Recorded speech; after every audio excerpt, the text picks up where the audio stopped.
Wyoming Territory, 1882.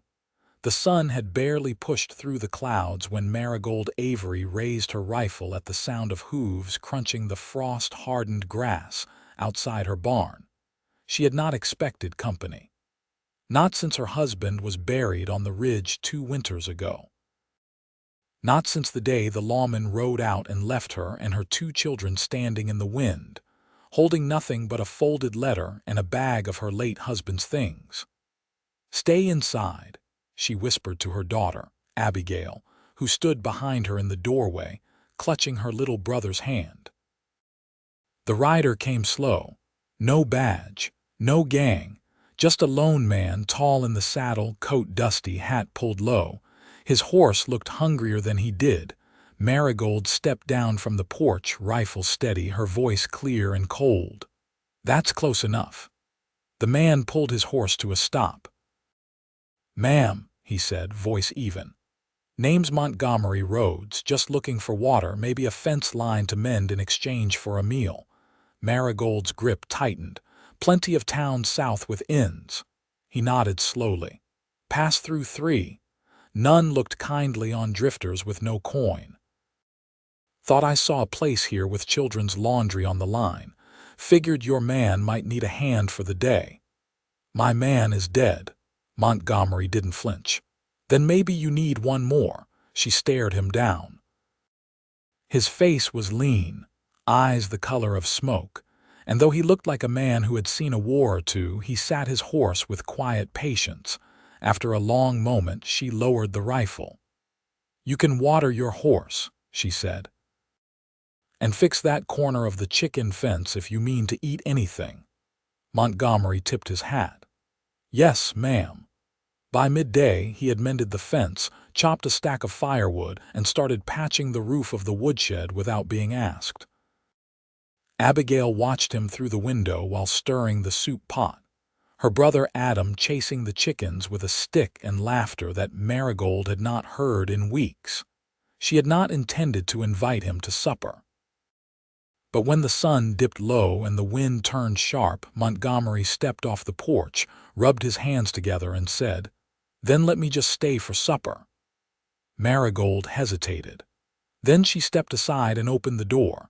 He ate quietly, politely, his hat on the peg, his manners gentle. Adam asked if he had ever shot a mountain lion. Montgomery said no, but once a badger chased him up a tree. Abigail giggled. After the children were asleep, Marigold stood at the sink, scrubbing the same dish twice. Montgomery leaned against the doorway, arms crossed. "You have good kids," he said. "I try." He looked at her a long moment. "You do more than try, Miss Avery. You do not even know me." "No, but I know the kind of woman who keeps a place like this alone. I know what it costs." She turned to face him. "I swore I would never marry again." "I did not ask you to." She studied him, the quiet weight in his voice, the way he did not shift or press. "You staying the night in the barn?" she asked. "Only if the roof holds." That brought the faintest smile to her lips. "I just might have you fix it again tomorrow," he nodded. "Then I will be here tomorrow." In the morning, Adam dragged Montgomery toward the pasture with a rope and 100 questions. Abigail handed him a biscuit wrapped in cloth. Marigold watched from the porch, arms crossed. She told herself she was just letting him earn his meal, that she was not drawn to the way he carried himself or how he listened to the children like they mattered. She told herself she was not softening, but the lie tasted bitter. That evening he fixed the front step where the wood had cracked from snow. Then he came inside, washed his hands, and asked, "Do you mind if I stay for supper again?" She hesitated only a second this time. By the end of the week, he had fixed the barn roof, cleared the creek bed, and taught Adam how to tie a proper knot. He slept in the barn without complaint, never asked for more than bread and stew, never tried to touch her or even cross the porch without invitation. And still, every evening he said, "Then let me just stay for supper." And she let him.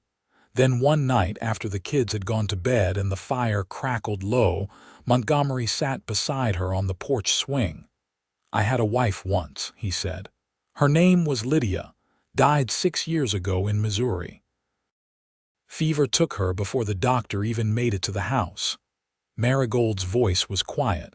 "I am sorry. I was not much of a man after that. Drifted, worked cattle and fences, never stayed anywhere long. And now," he looked out toward the barn, "now I find myself hoping the roof leaks again."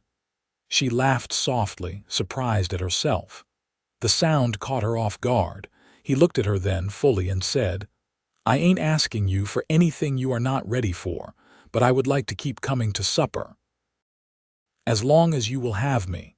Her heart beat hard in her chest, not fear, something else, something she had buried. Marigold looked up at the stars, then back at the man beside her. "Then I guess you better fix that back fence tomorrow," she said, "if you want to keep earning your plate." He smiled, and she did not stop herself from smiling back, because something in her had started to change. She had sworn she would never marry again, but she had not known a man like Montgomery Rhodes. By late October, the first snow had brushed the ridge in a pale veil, thin but certain. The air carried that dry, bitter edge that made Marigold's joints ache before dawn. The days shortened, and Montgomery stayed on without a word about leaving, as though the land itself had quietly folded him into its rhythm. He rose early, often before she lit the stove, and came in with his sleeves damp from well water or his boots coated in wood ash. He never asked for more than he earned, never pressed her with words or glances, but he left little behind undone, cutting kindling without being told, mending the latch on the pantry door, showing Abigail how to balance a pail on her hip without spilling. One morning, as she leaned over the hearth stirring corn mush, she heard the barn door creak open and Montgomery's voice low and steady. "That colt of yours has a sore hoof. I'll clean it out, but you might need poultice tomorrow." Marigold didn't look up. "I've dried willow bark in the cellar. Use what you need." He didn't walk into the house, just nodded, and the door clicked shut behind him. That night she found him in the barn after the children were asleep, kneeling in the straw beside the colt. His coat was off, sleeves rolled, hands moving slow and sure. "You always talk to them?" she asked from the doorway. He looked over his shoulder. "Animals listen better than most men I've known." She stepped inside, arms folded. The barn lantern cast a soft circle of light, flickering against the beams. "My husband never liked horses," she said, voice even. "Said they were too skittish to trust." Montgomery ran a hand down the colt's flank. "Well, trust ain't born in a day, man's got to earn it." She leaned against the stall rail. "Did you earn yours?" He dusted off his hands. "Tried to, some days I did. Others I didn't know what the hell I was doing." "That an apology?" "No, ma'am, just truth." She was quiet for a moment, watching him gather the brush and ointment into a wooden crate. Then, without thinking too hard about it, she said, "You ever think of staying in one place?" He looked at her, steady and still. "Only lately." Outside, the wind tugged at the barn roof, and the colt shifted in the straw. Marigold pushed her hair behind her ear, something in her chest tightening. "Abigail asked if you were our cousin," she said, voice soft. "Didn't know how to answer." Montgomery stood, brushing hay from his trousers. "And what did you tell her?" "I said you were helping for the season, that we'd see come winter." He nodded slowly. "That's fair." She turned, hand on the stall rail. "If you mean to stay through snowfall, there's a hay delivery due before the road freezes, and the smokehouse needs sealing. I'll see to it first thing." She paused. "You don't need to ask me any more." His brow lifted. "Ask what?" "To stay for supper." He didn't smile, just met her eyes, then said, "All right." Back in the house, she poured hot cider into 2 tin cups and left one by the fire. He came in moments later, boots left at the threshold, and took the offered drink without a word. They sat quiet, both staring into the flames. The kind of quiet that wasn't empty, just full of things understood but not yet named. After a while he asked, "You always keep those books on the shelf for show?" She looked over. "Which ones?" "The ones with cracked spines. Looked like they've been read more than once." "I read them when I can't sleep," she said. "Mostly after the children are down and the wind's howling." He nodded. "That one on top's Emerson. You read him for comfort?" "No. I read him to remember I'm still allowed to think." Montgomery sipped his cider. "Then you're braver than most." She glanced at him. "You read?" "When I could find a place quiet enough." He leaned back. "My ma taught me with a Bible and a broken hymn book. After she passed, I took what I could find." Marigold studied him, the way his voice softened there just a little. "You lose her young, too young to remember the sound of her voice. But not too young to remember how she braided my hair before she cut it off." She looked down at her hands, fingers wrapped around the cup. "Abigail still asks me to braid hers, says it helps her sleep." He nodded, eyes still on the fire.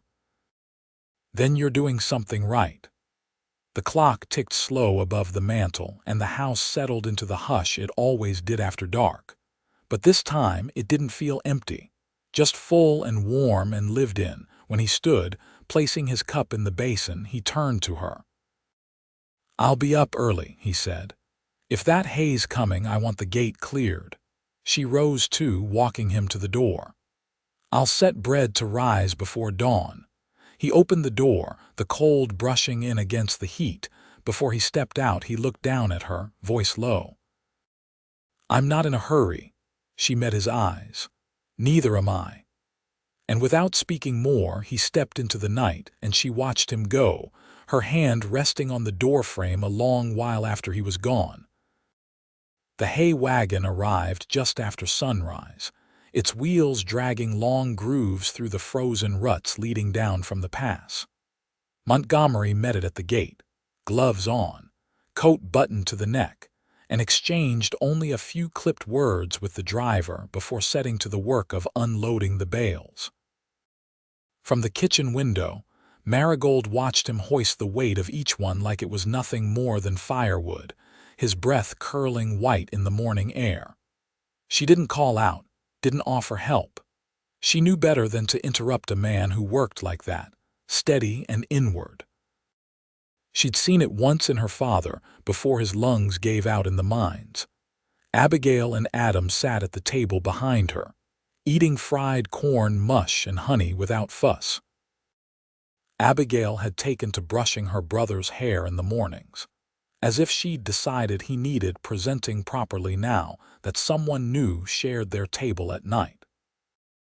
By mid-morning, the hay was stacked under the lean-to, and Montgomery came in with straw clinging to his collar and a red mark across his cheek from where the rope had bit into his skin. "You've got a line across your face," she said, handing him a tin mug of hot cider. He ran a hand across his jaw.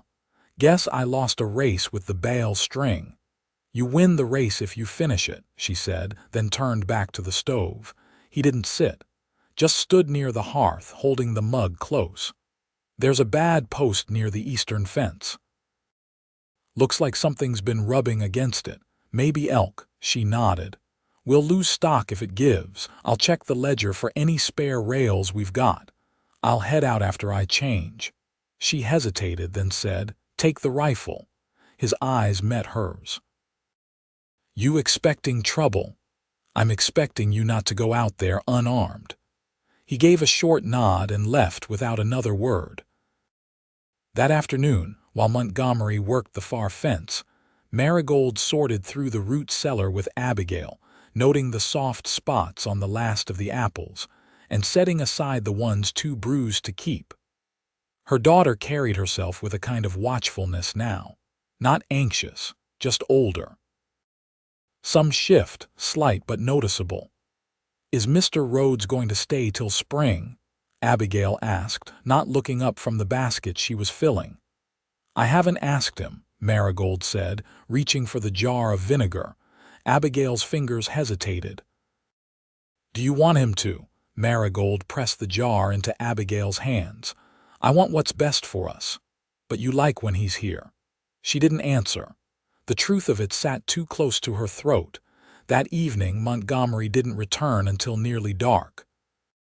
He came in with his hat dusted in powdery snow and a fresh split along his knuckle.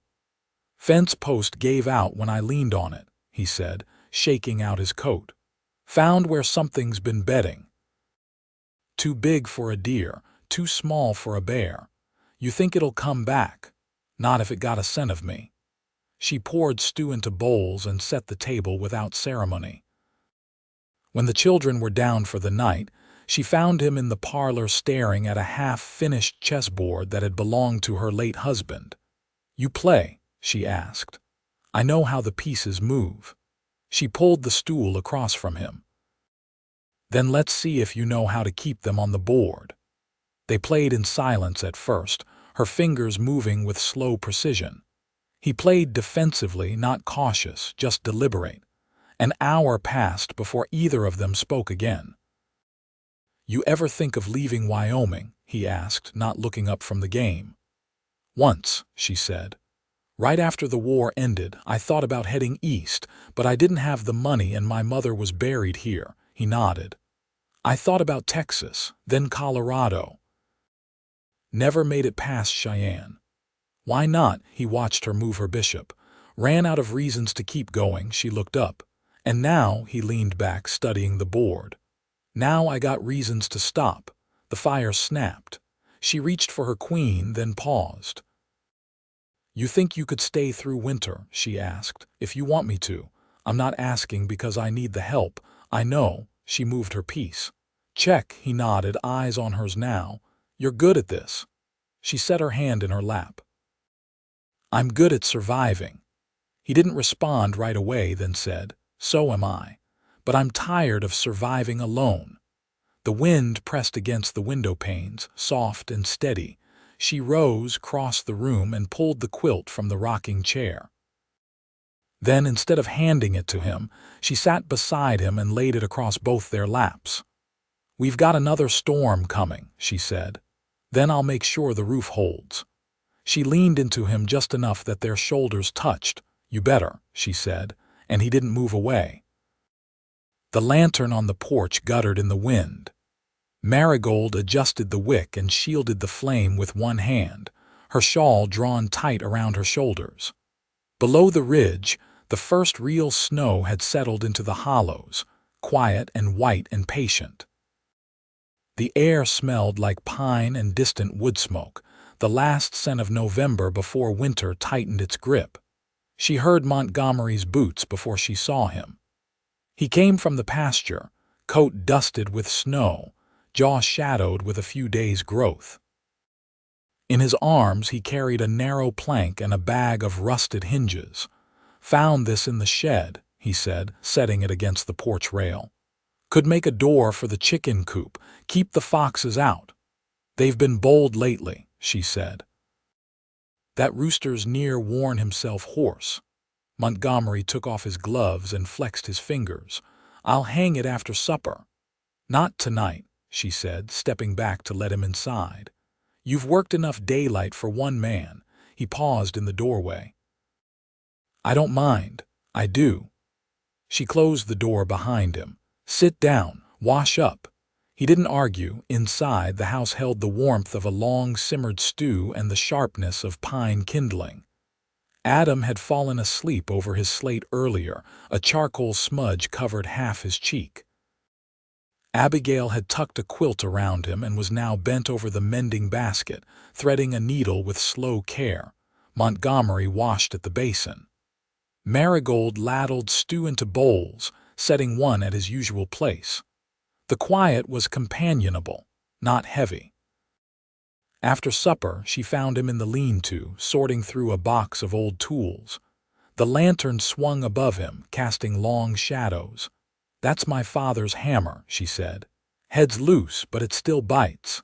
He turned it in his hand. You mind if I fix it?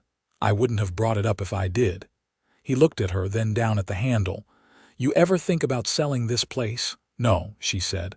Not once. Even when it got hard, she stepped closer, her boots crunching straw.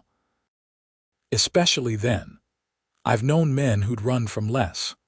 I've known men who did. He set the hammer down. I don't want to be one of them.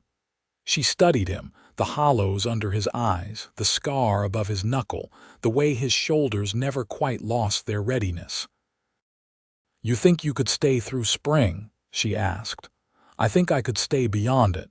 She rested a hand on the workbench. You'd be the first man besides my father to sleep under this roof who didn't come in wearing his name on a deed. I'm not asking for a deed. He reached for her hand, slow enough to let her pull away. She didn't. I'm asking for a place to belong. She looked down at their joined hands. His palm was rough but warm. I never thought I'd trust a man enough to say this, she said. But if you're willing to plant roots here, I won't ask you to leave come thaw. He stepped closer. You want me to stay, I want you to build a life here. With us. He didn't kiss her, just leaned his forehead to hers, both of them breathing slow, close. Snow whispered against the roof. Finally, she said, you'll have to take the north field come spring. It's mostly stone. He smiled. I've worked worse. And the fence line near the ridge needs replacing, I saw. And you'll need to teach Adam not to tangle the reins when he's leading the mule. He's got a good hand, just needs patience. She slipped her fingers between his. Then I suppose it's settled. His voice was low. Then let me just stay for supper. She leaned into him, eyes closed. You already have. The snow deepened by the week. By late December, the pasture was a white hush, the fences buried to their lower rails, and the path from house to barn had to be shoveled twice a day just to keep it passable. Montgomery dug it before dawn without being asked, leaving behind a narrow trail of boot prints and the clean scoop of a spade. Steam rose from the livestock pens in the cold, and the breath of the mule came in near-visible clouds. On the morning of Christmas Eve, Abigail woke early and found Marigold already stitching along the hem of a quilt. The girl sat beside her without a word, just reached into the basket and began threading her own needle. Outside, the wind had stilled for the first time in days. I'd like to make something for Mr. Rhodes, she said after a while. Marigold didn't stop sewing. What were you thinking? A scarf. Maybe in that green wool you keep with the winter cloth. He doesn't own anything green. Abigail smiled faintly. That's why I picked it. Marigold nodded and passed her the shears. By afternoon, Adam had declared himself in charge of bringing in kindling, though most of the wood he hauled in was bark and splinters. Montgomery let him drag a small sled behind him through the yard, never correcting him, just walking close enough to right it when it tipped. Later, as Marigold scrubbed the floorboards inside, she heard the front door open and Montgomery's voice, low and careful. I found something near the ridge, he said, holding out a long, narrow package wrapped in oilcloth. Wasn't sure what to do with it until now. She dried her hands and untied the cloth. Inside lay a carving knife, its handle worn smooth, the blade honed to a clean edge. Her breath caught. This belonged to my father, she said quietly. I haven't seen it since the spring storm. Thought it was lost. It had slid under a fallen plank. I didn't know it was yours until I saw the initials. She turned the handle, brushing her thumb over the tiny M.A. burned into the base. He made this the year I turned 12. Said I'd use it better than most men. Montgomery stepped back. It's yours again. Just thought you should have it before tomorrow. She looked up at him, her voice soft. You pay attention to things most men don't. That's how you keep what matters. That night, the stove glowed low and Marigold poured cider into a chipped crock and handed it to him without speaking. The children had long since gone to bed, and the only sound was the creak of the rocking chair and the low whistle of wind against the eaves. She sat across from him, the quilt from her mother's trunk across her knees, and watched the way the firelight caught the edge of his jaw. "I wrote to my sister back in Kansas," she said after a while. He looked up, told her I had someone here now, someone I trust. He said nothing, just waited. She wrote back, said she was glad I hadn't turned to stone. His brow lifted. "Did you think you had, for a long time?" He leaned forward, elbows resting on his knees. "You're not stone, Marigold. You're the kind of strong that bends and holds." She looked down at her hands. "I want you to move into the house." He straightened, surprised. "Are you sure? It's time." "I've known it for weeks. I just needed to be the one to say it. And the children, they already know." He nodded once. "Then I'll come in after I see to the livestock in the morning." She reached across the space between them and wrapped her fingers around his. "You'll come in tonight." He stood, pulled her gently to her feet and pressed his forehead to hers. "Then I'll never leave again." And he didn't. They married in February in the small clapboard church 2 towns over. The preacher was near deaf, and the ceremony brief, but Abigail wore a ribbon in her hair and Adam carried the rings in a pine box Montgomery had carved himself. Marigold wore a dress she'd let out twice and stitched anew at the waist. When Montgomery took her hand in his thumb brushed the inside of her wrist like a promise made real. They returned home to find the neighbors had left a sack of flour and a basket of dried apples on the porch. There was no music, but Abigail sang a hymn low and sweet as they sat before the fire that night, and Adam leaned into Montgomery's side like he'd always belonged there. Later, long after the children were tucked beneath quilts and the fire burned low, Montgomery pulled her close and said softly, "You gave me more than supper. And you gave me back the part of myself I thought was gone." They built their life slow and sure. Montgomery planted the north field that spring, and though the soil was full of stone, he turned it with patience. Marigold taught him to brine beans and preserve summer squash. He taught her how to repair broken hinges without removing the whole door. Abigail grew into her mother's quiet strength, and Adam never once tangled the reins again. Years passed, and the porch boards wore soft under their boots. The past didn't vanish, but it softened, faded to stories told over cider or beside the garden rows. And every evening, as the sun slipped behind the ridge, Marigold would light the lantern on the porch, just as she had that first night, and Montgomery would come up the path, boots trailing dust or snow, always returning home. They never spoke of the days before, not out of silence, but because the life they made left no room for emptiness. Love didn't return like a storm or a blaze. It came like a man at the gate, asking only to stay for supper, and staying forever.